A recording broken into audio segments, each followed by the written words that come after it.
Kunyit adalah bahan yang paling famous untuk legakan sakit lutut sebab dia ada kandungan kurkumin yang boleh bertindak sebagai anti radang.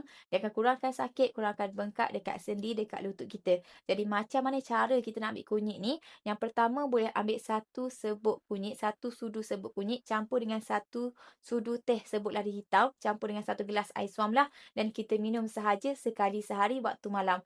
Yang kedua boleh juga jadikan minyak sapuan, kita ambil minyak zaitun ataupun minyak kelapa, kita campur dengan serbuk kunyit, kita sapu dekat bahagian sakit.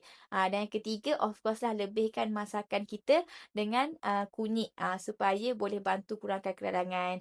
Yang paling best, boleh juga minum susu kunyit kolagen. Dalam ni dah ada kandungan kunyit yang boleh kurangkan sakit dan ada lagi lengkap dengan kandungan kolagen jenis 2 yang boleh bantu tambah pelincir dekat lutut. Nak tahu lebih info berkenaan dengan sakit lutut, boleh masuk kita punya TikTok Grosho Active HQ dan boleh dapatkan susu sakit lutut dekat kita punya TikTok dan juga kita punya Shopee atau di mana-mana farmasi berdekatan anda.